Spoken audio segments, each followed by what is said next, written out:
Sa Pilipinas, umaabot ng 87,000 Pilipino ang nagkakaroon ng stroke kada taon. At sa patuloy na pagkaparalisa ng pag-asa, kasabay ang pasakit na dulot nito, isang mabigat na responsibilidad naman ang nakaatang at naghihintay sa kanilang kabiyak sa buhay.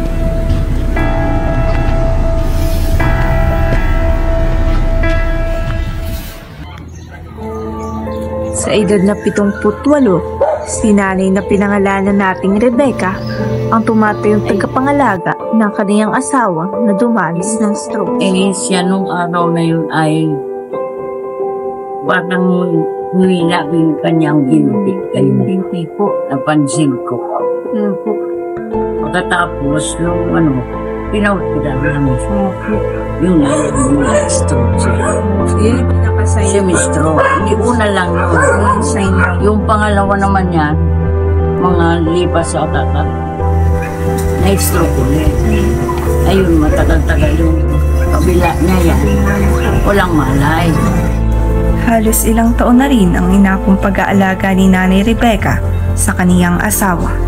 Kasabay nito ang pagkakaroon ni tatay ng iba pang sakit na lalong nagpahirap ng sitwasyon. Yung kriya niya, bumaba, tumaas mo sa. Ayun, naging dialysis na siya. Tanging pagbangon, pag-upo at pagkain na lamang ang nagagawa nito at hindi na rin nakakalakad pa. Ganoon na lamang ang naging epekto nito sa kanilang buhay, kapareha na naging karanasan ng iba pang tagapangalaga ng biktima ng sakit.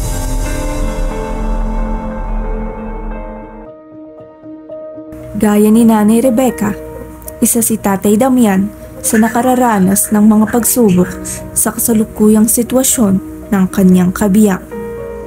At sa edad na 70 mag-isa niyang tinataguyod ang pang-araw-araw nilang pamumuhay, lalo tigit sa aspetong pag-aalaga. Ano po yung tinitingnan niyo pong dahilan kung bakit po na-stroke po si nanay? Basta yun lang na nakita ko po ay bigla na lang siyang nagkagano. Hindi naman siya sinimulang magkasakit. Hindi naman talagang bigla lang talaga. Wala po siyang kahit anong sakit po dati? Wala siyang nararamdaman. Basta yun lang ang pinagsasabi. Bigla na talagang stroke talaga yung try to. Bigla na lang na sa katawan. Bago pa lamang si Tatay Damian sa kanilang lugar, limitado ang kakilala at malalapitan. Opo, hindi na maganda po. Ano po? Isado na yung nilipit niya. Ngunit gayon paman, sa lamang ang kanilang pinatutunguhan at ito ay ang makita ang kanilang kabiyak na paralisado at halos hindi na makagalaw sa kanilang pwesto. At sa patuloy na paghirap ng sitwasyon, patuloy rin ang pagdating ng mga pagsubok. Hindi lamang sa taong may sakit, ngunit pati na rin sa kanilang mga asawa na tumatayong kanilang pangunahing tagapangalaga. Pagbubuhat, pagpapakain, pagpapaliko.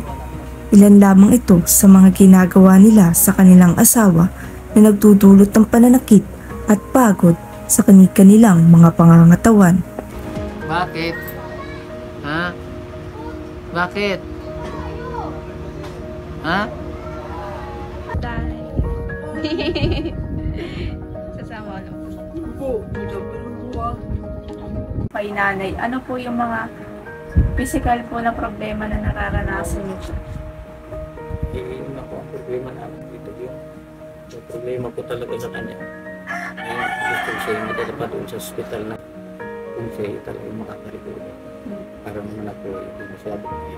Kasi kung lagi na siyang ganyan, talagang nararamdaman ko talagang nahirap. Isa bigat ito.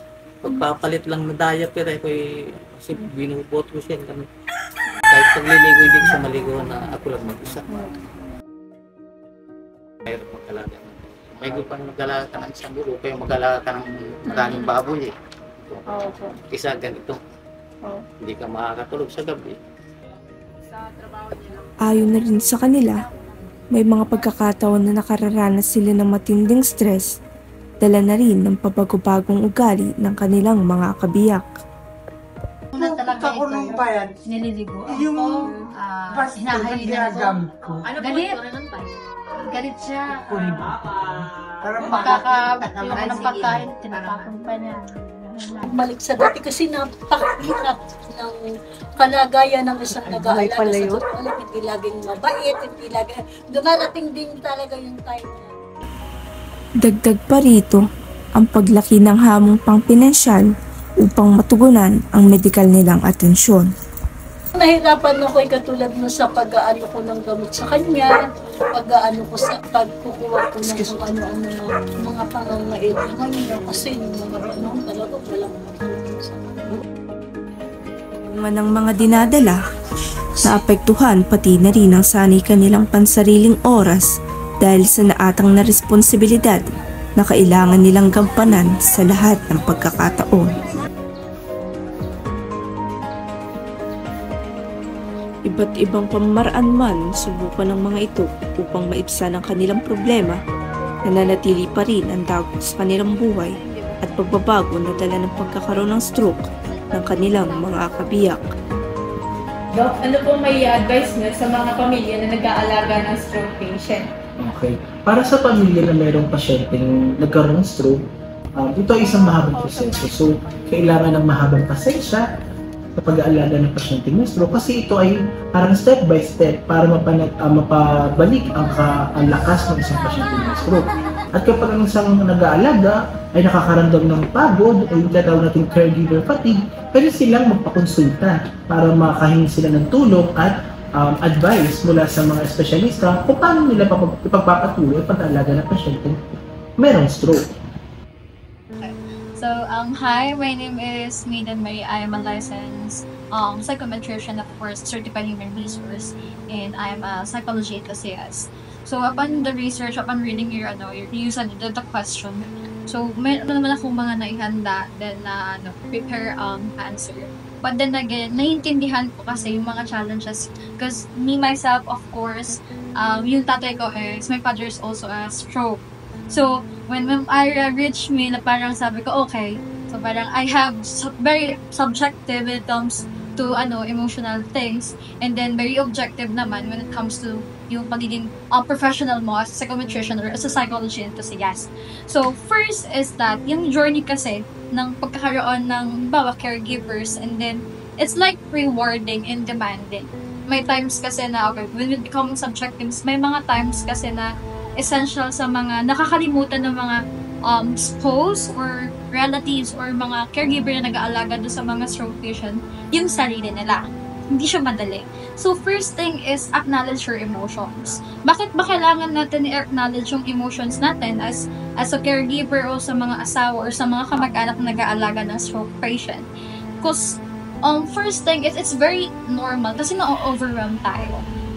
Kasunod nun, when you acknowledge your emotions, second is acknowledge how you feel. Kasi that's your emotion now how you feel. And then, allow mo yung sarili mo na maramdaman yun. Hayaan mo yun kasi it's normal. And then, pangalawa is that i-practice yung stress management, yung deep breathing exercise. So, yeah, kumbaga, sasabihin, ay, kaya ko naman yan, madali na yan. But the question is, napapractice niyo ba yan? Masakit makita bilang saksi ang paghihirap ng bawat isa. May mga pagkakataon na halos maramdaman ko rin ang bigat ng pasanin na kanilang dinadala. Ngunit sa kabila ng kanilang pinagdaanan, nasaksihan ko kung paano nanatiling matatag at lumalaban ang bawat pamilya sa hamon na dala ng sakit. Sa laban namin kaya.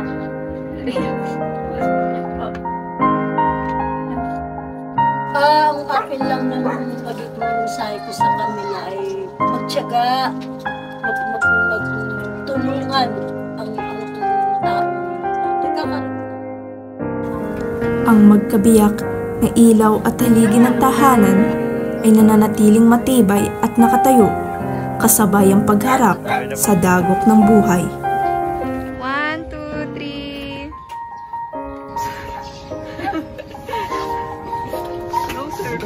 kami kakaaway.